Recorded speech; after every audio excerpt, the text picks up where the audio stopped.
दस्या सी मैं तुहानू राइटिंग दे टास्क 1 का फॉर्मेट जिहड़ा हैगा वो प्रोवाइड करना है एकेडैमिक्स का, जिहड़ा कि है अपना ग्राफिकल रिप्रजेंटेशन।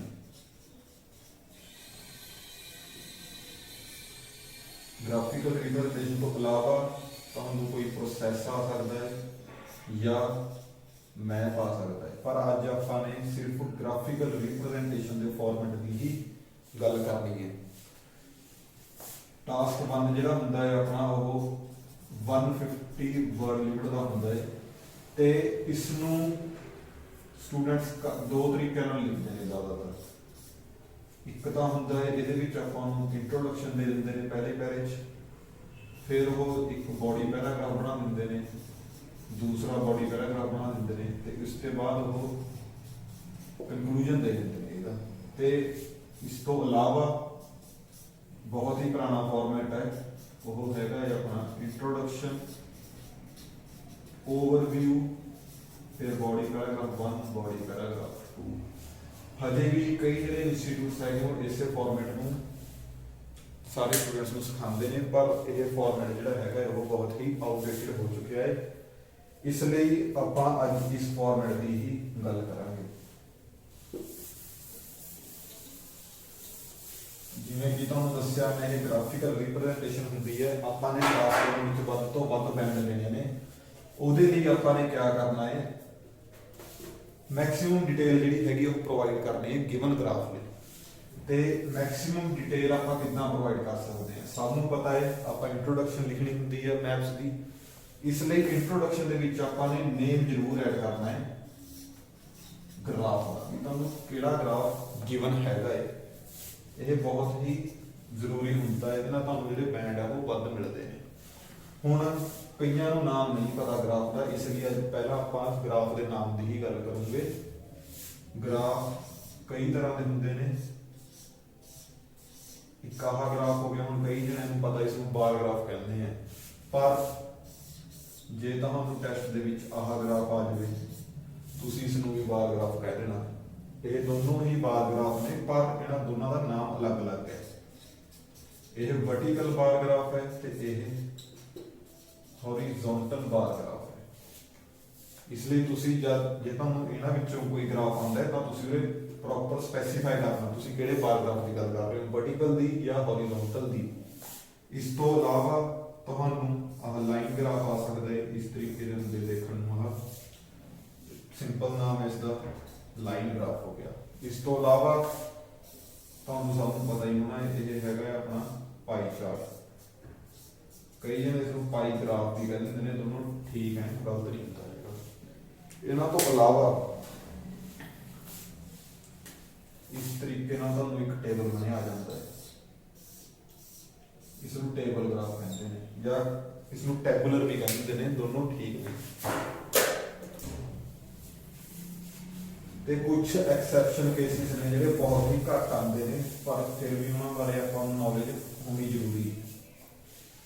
वो हैगे ने, मान लो तुहानूं पेपर विच इस तरह का ग्राफ आता है,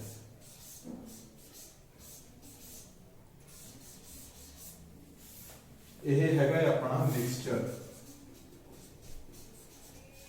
इसनूं लिखना आपां ने मिक्सचर ऑफ, हुण आपां नूं दिख रहा है vertical bar graph and line graph. इस तो अलावा जिहड़ा केस है वो हैगा यह हैगा अपना कॉम्बीनेशन। ये दो ग्राफ आ गए, आप इन्हूं कह दिंदे आ combination, combination of horizontal bar graph and pie chart. मैं अखर छोटे बड़े लिखने, तुसीं पूरे ही लिखने हैं introduction they which.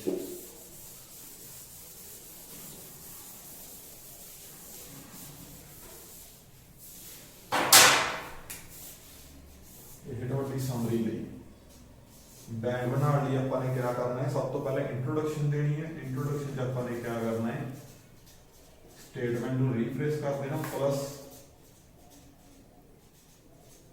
Name of graph देना है। ਉਸ ਤੋਂ ਬਾਅਦ ਆਪਾਂ ਗੱਲ ਕਰਾਂਗੇ ਹੁਣ BP1 ਬੋਡੀ ਪੈਰਾਗ੍ਰਾਫ 1 ਦੀ। ਜਿਵੇਂ ਕਿ ਮੈਂ ਤੁਹਾਨੂੰ ਦੱਸਿਆ ਸੀ, ਮੈਂ ਤੁਹਾਨੂੰ ਇਹਦਾ ਡਾਇਰੈਕਟ ਫਾਰਮੈਟ ਹੀ ਪ੍ਰੋਵਾਈਡ ਕਰੂੰਗਾ ਜਿਹਦੇ ਨਾਲ ਤੁਹਾਡੇ ਮੈਕਸਿਮਮ ਨੰਬਰ ਆਉਣਗੇ, ਇਸ ਲਈ ਆਪਾਂ ਇਹਦੇ ਫਾਰਮੈਟ ਦੀ ਗੱਲ ਕਰਦੇ ਹਾਂ। ਤੁਸੀਂ BP1 ਦੇ ਵਿੱਚ ਜ਼ਿਆਦਾ ਕੁਝ ਸੋਚਣ ਦੀ ਜ਼ਰੂਰਤ ਨਹੀਂ ਹੈਗੀ। ਤੁਸੀਂ ਕੀ ਕਰਨਾ ਹੈ, ਗ੍ਰਾਫ ਦੇਖ ਲੈਣਾ ਤੇ ਉਹਦੀ ਹਾਈਐਸਟ ਵੈਲਿਊ ਜਿਹੜੀ ਹੈਗੀ ਆ ਉਹ ਇਸ ਪੈਰਾਗ੍ਰਾਫ ਵਿੱਚ ਪ੍ਰੋਵਾਈਡ ਕਰਨੀ ਹੈ।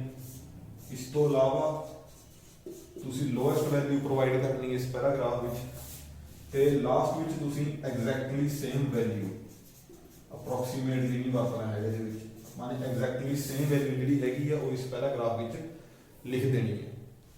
ਇਸੇ ਤਰ੍ਹਾਂ ਤੁਹਾਡਾ ਜਿਹੜਾ BP1 ਹੈ ਉਹ ਖਤਮ ਹੋ ਜਾਏਗਾ। ਤੇ ਫਿਰ ਜਿਹੜਾ BP2 ਹੈ ਤੁਹਾਡਾ, BP2 ਦੇ ਵਿੱਚ ਤੁਸੀਂ ਕੀ ਕਰਨਾ ਹੈ, ਵੋਕੈਬਲਰੀ ਵੀ ਯੂਜ਼ ਕਰਨੀ ਹੈ ਤੇ ਜਿਹੜੀ ਟਰਮਾਂ ਹੈ ਤੁਸੀਂ ਉਹ ਦੇਣੀਆਂ ਹੈ। ਜੇ ਕੋਈ ਵੈਲਿਊ ਗ੍ਰਾਫ ਦੇ ਵਿੱਚ ਡਬਲ ਹੋ ਰਹੀ ਹੈ ਤੁਸੀਂ ਉਸ ਦਾ ਜ਼ਿਕਰ ਕਰ ਦੇਣਾ, ਟ੍ਰਿਪਲ ਹੋ ਰਹੀ ਤੁਸੀਂ ਉਸ ਦਾ ਜ਼ਿਕਰ ਕਰ ਦੇਣਾ ਉਰੇ, ਜਾਂ ਜੇ ਕੋਈ ਵੈਲਿਊ ਵੱਧ ਰਹੀ ਹੈ ਉਸ ਦਾ ਜ਼ਿਕਰ ਕਰ ਦੇਣਾ, ਕੰਟੀਨਿਊਸਲੀ ਵੱਧ ਰਹੀ ਹੋਵੇ ਜੇ ਵੈਲਿਊ, ਉਸੇ ਦੇ ਨਾਲ ਜੇ ਵੀ ਕੰਟੀਨਿਊਸਲੀ ਗਿਰ ਰਹੀ ਹੋਵੇ ਤੁਸੀਂ ਉਸ ਵੈਲਿਊ ਦਾ ਜ਼ਿਕਰ ਕਰ ਦੇਣਾ। ਤੇ ਲਾਸਟ ਵਿੱਚ ਤੁਸੀਂ ਅਪਰੋਕਸੀਮੇਟ ਸੇਮ ਵੈਲਿਊ ਦਾ ਜਿਹੜਾ ਜ਼ਿਕਰ ਹੈਗਾ ਕਰ ਦੇਣਾ। ਇਹਦੇ ਨਾਲ ਤੁਹਾਡਾ ਜਿਹੜਾ BP2 ਹੈ ਉਹ ਖਤਮ ਹੋ ਜਾਏਗਾ। ਤੇ ਆਪਾਂ ਨੇ ਆਲਮੋਸਟ ਜਿਹੜੀ ਵਰਡ ਲਿਮਿਟ ਹੈਗੀ ਆ 120 ਦੇ ਕਰੀਬ ਆਪਾਂ ਕਵਰ ਕਰ ਚੁੱਕੇ ਹਾਂ। ਹੁਣ ਆਪਣੀ 30 ਦੀ ਵਰਡ ਲਿਮਿਟ ਰਹਿ ਗਈ ਹੈ, ਉਹ ਆਪਣਾ ਜਿਹੜਾ ਕੰਕਲੂਜਨ ਹੈ ਉਹ ਪੂਰੀ ਕਰ ਦੇਗਾ।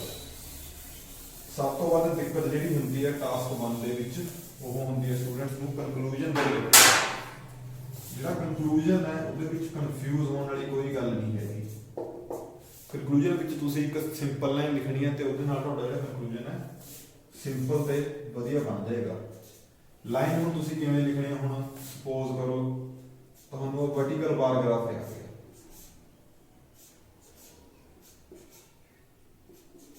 ਸਿੰਪਲ ਜਿਹਾ ਗ੍ਰਾਫ ਬਣਾ ਦਿੱਤਾ ਮੈਂ ਤਾਂ ਕਿ ਤੁਹਾਨੂੰ ਸਮਝਣ ਚ ਸੌਖਾ ਰਹੇ। ਇਸ ਚ ਆਪਾਂ ਦੇਖ ਸਕਦੇ ਹਾਂ ਜਿਹੜੀ ਵੈਲਿਊਜ਼ ਸੀਗੀਆਂ ਉਹ ਡਿਕਲਾਈਨ ਹੋਈਆਂ।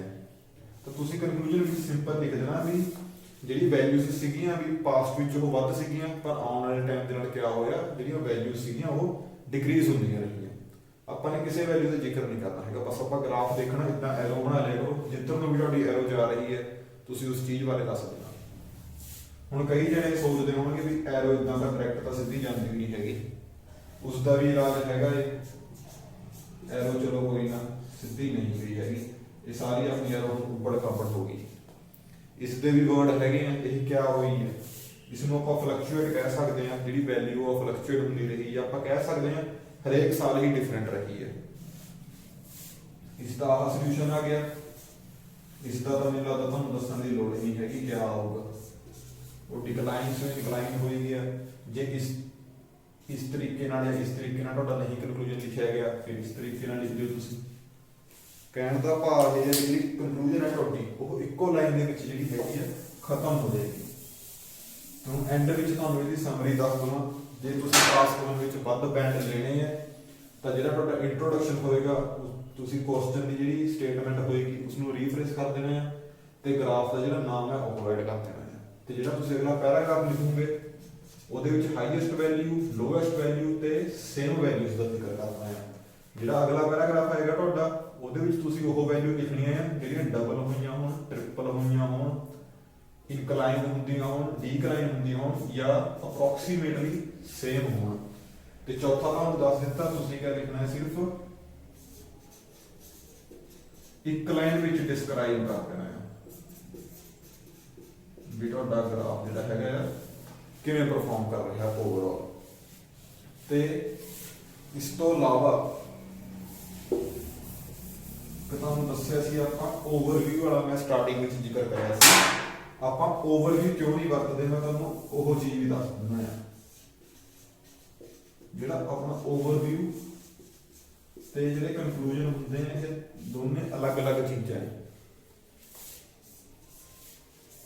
ਜੇ ਤੁਸੀਂ ਓਵਰਵਿਊ ਵਰਤਣਾ ਚਾਹੁੰਦੇ ਹੋ ਉਹ ਹੁੰਦਾ ਇੰਟਰੋਡਕਸ਼ਨ, ਓਵਰਵਿਊ, ਫਿਰ ਪੈਰਾਗ੍ਰਾਫ 1, ਫਿਰ ਤੁਸੀਂ ਜਿੰਨੇ ਪੈਰਾਗ੍ਰਾਫ ਬਣਾਓਗੇ ਉਸ ਤੋਂ ਬਾਅਦ ਉਹ ਆਉਂਦੇ ਨੇ। ਤੇ ਕੰਕਲੂਜਨ ਵਿੱਚ ਕੀ ਹੁੰਦਾ ਹੈ, ਇੰਟਰੋਡਕਸ਼ਨ, ਪੈਰਾਗ੍ਰਾਫ, ਫਿਰ ਕੰਕਲੂਜਨ। ਪੂਰੇ ਕੰਕਲੂਜਨ ਹਮੇਸ਼ਾ ਐਂਡ 'ਚ ਹੁੰਦਾ ਹੈ। ਪਰ ਓਵਰਵਿਊ ਜਿਹੜਾ ਹੈਗਾ ਹੈ, ਜੇ ਤੁਸੀਂ ਚੈੱਕ ਕਰੋਗੇ ਆਪਣੇ ਟ੍ਰੇਨਰ ਤੋਂ ਪੁੱਛ ਲਓ ਜਾਂ ਤੁਸੀਂ ਜੇ ਆਨਲਾਈਨ ਵੀ ਚੈੱਕ ਕਰਦੇ ਹੋ, ਉਹ ਤੁਹਾਨੂੰ ਕਹਿੰਦੇ ਆ ਵੀ ਤੁਸੀਂ ਓਵਰਵਿਊ ਕਿਤੇ ਵੀ ਲਿਖ ਸਕਦੇ ਹੋ, ਚਾਹੇ ਤੁਸੀਂ ਇੰਟਰੋਡਕਸ਼ਨ ਦੇ ਥੱਲੇ ਦੇ ਲਓ, ਚਾਹੇ ਤੁਸੀਂ ਉਹ ਕਹਿੰਦੇ ਐਂਡ 'ਚ ਦੇ ਲਓ। ਇਹ ਗਲਤ ਹੈ। ਓਵਰਵਿਊ ਦਾ ਕੰਮ ਹੁੰਦਾ ਹੈ ਤੁਹਾਨੂੰ ਇਨਫੋਰਮੇਸ਼ਨ ਪ੍ਰੋਵਾਈਡ ਕਰਨਾ,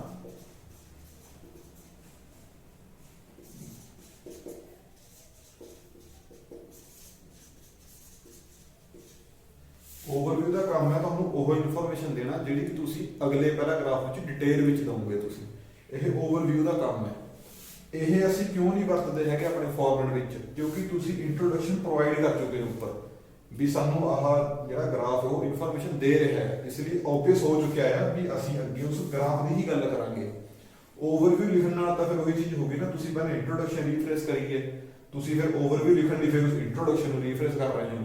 ਇਸ ਲਈ ਇਹ ਜਿਹੜਾ ਤਰੀਕਾ ਇਹ ਗਲਤ ਹੈ। ਆਬਵੀਅਸ ਆਪਾਂ ਦੋ ਇੰਟਰੋਡਕਸ਼ਨਾਂ ਤਾਂ ਦੇਣੀਆਂ ਨਹੀਂ ਹੈਗੀਆਂ, ਆਪਾਂ ਨੇ ਵਰਡ ਲਿਮਟ ਬਚਾਣੀ ਵੀ, ਇਨਫੋਰਮੇਸ਼ਨ ਵੱਧ ਤੋਂ ਵੱਧ ਦੇਣੀ ਹੈ। ਆਪਣਾ ਪਹਿਲਾ ਟਾਸਕ ਆਹੀ ਮੰਗਦਾ ਹੈ।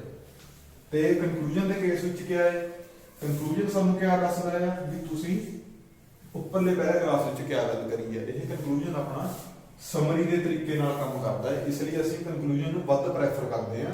ਤੇ ਜੇ ਤੁਸੀਂ ਆਹ ਵਾਲਾ ਫਾਰਮੈਟ ਯੂਜ਼ ਕਰਦੇ ਹੋ ਤਾਂ ਤੁਹਾਡੇ ਡੈਫੀਨੇਟਲੀ ਜਿਹੜੇ ਬੈਂਡ ਹੈ ਉਹ ਇਸ ਫਾਰਮੈਟ ਦੇ ਨਾਲੋਂ ਤਾਂ ਵੱਧ ਹੀ ਆਣਗੇ। ਤੇ ਹੁਣ ਤੁਸੀਂ ਇਸ ਫਾਰਮੈਟ ਨੂੰ ਇੱਕ ਵਾਰੀ ਆਪਣੇ ਪ੍ਰੈਕਟਿਸ ਦੇ ਵਿੱਚ ਜ਼ਰੂਰ ਇੰਪਲੀਮੈਂਟ ਕਰਿਓ ਤੇ ਆਪਣੇ ਟ੍ਰੇਨਰ ਤੋਂ ਚੈੱਕ ਕਰਵਾਇਓ, ਤੇ ਉਹ ਟਾਸਕ ਜਿਹੜਾ ਹੋਏਗਾ ਤੁਹਾਡਾ ਵਧੀਆ ਹੀ ਹੋਏਗਾ ਜੇ ਤੁਸੀਂ ਗ੍ਰਾਮਰ ਵਗੈਰਾ ਆਪਣੀਆਂ ਵਧੀਆ ਵਰਤ ਰਹੇ ਹੋ। Thank you.